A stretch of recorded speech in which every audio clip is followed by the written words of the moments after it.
Durant, good night! Kyrie hasn't played since January 5th because of personal reasons. The deal sending James Harden to the Nets is now official and officially changes the calculus in the NBA. Well, this has been a nice, quiet first few months on the job. How would you describe your experience as a head coach so far, especially of these Brooklyn Nets? It's been great.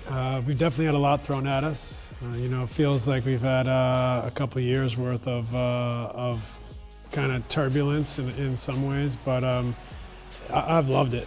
I look at it as a positive and embraced all of it and feel like it'll, in the end, help us and help me facilitate this group's best effort. You guys as a team had a real gut check moment just a couple weeks ago. You had a very bad loss to Detroit. The defense was bad. The effort was bad. You were seen on the sidelines in a very animated discussion with DeAndre Jordan. What did that turn into for you guys? How was that a turning point?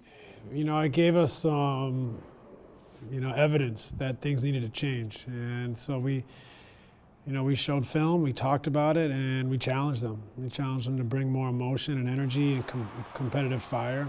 And since then, we've been playing good basketball. And for me, I think what's been most exciting is I feel like the group's starting to come together a little bit, as people as much as anything. How good defensively do you think you guys have to be if you're going to win a title this year, considering all the great offensive talent that you already have? We have to be better, for sure.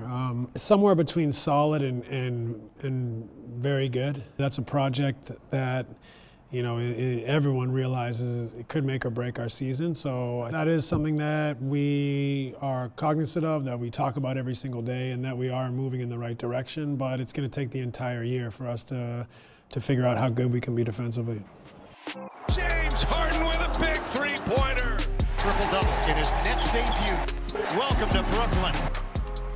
James Harden gets traded to Brooklyn. Could have gone a lot of different ways, Steve, but he came in really determined to be a facilitator. How has that unfolded from your perspective? It's been amazing. He's, in a sense, exactly what we needed. He's a guy that is so gifted at reading the defense, manipulating the defense, distorting the defense, creating opportunities for his teammates. A really true playmaker at a historic level. How much do you get the sense that your current players know about your playing career? They obviously know you're a Hall of Famer, but how much of a sense do you have that they actually watched you play or know about some of the details of your playing career? Well, that's funny because some of them I played against, Kevin, Jeff Green, DeAndre, go down the line. The rest of them, I don't know. I don't know if they know anything about. I've never discussed it with them. I don't even know if they know what teams I play for. When I think back to your career and moments I've covered, one of my favorite memories isn't as much a finesse moment, but the Western semis in 2010. You got that bloody gash on your eye. What do you remember from that? I took an elbow and it was bleeding, and I thought, okay, let's go get this stitched up and come back out. I did not know that by the time I got out, it'd be swollen shut. I don't know if you've ever done this, but gone to a park and shot with one eye closed. You start, depth perception is a little off. So fortunately, I threw up a three, it went in and hung in there, and my teammates were great, and we won. Nash takes him off the dribble, wrap around and Stoudemire. Mesmerizing force on the handle. Nash behind the back. Trademark move. NBA MVP Steve Nash. When we look back on your career, the MVPs, of course, stick out. There's so much conversation around who should be an MVP. What should we give the award for? Is it for the best player in the league overall? Is it for who happened to have the best statistical season that year? How does your experience and some of the backlash against you when you won it over Kobe Bryant inform how you feel about it for today? That's a good question. It's not really, I don't know that I have an opinion.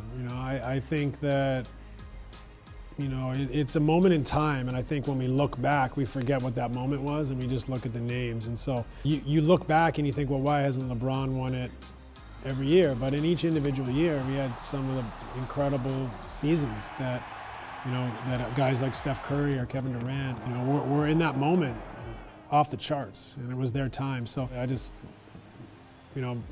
look back at my career and I find a lot of reward that I put myself into that category and that conversation, being a kid that came from the west coast of Canada, had one scholarship offer and nobody wanted, and and scrapped and clawed and found my way to play 18 years in the league and have some success. There's no one who's a real comp to you in the NBA. There's no present-day Steve Nash, but we've heard Mark Cuban compare his young star Luka Doncic to you a few times, partly on the court, but also just in terms of position. He said letting you go was the biggest mistake he ever made. He's not going to make that mistake with Luka. As you prepare to face the Mavericks here on ABC Saturday night, what do you think of all of those comparisons? Well, it's a compliment for me. I mean, these guys today are unbelievable basketball players. I mean, Luka can do all the things I could do, and he's 6'8", 235 pounds. So, you know, I'm barely 6'2" and 178 pounds. I think it's gonna be a great game. You know, they're a team that hasn't reached their heights yet. And if we want to beat them, we're gonna have to play near our best.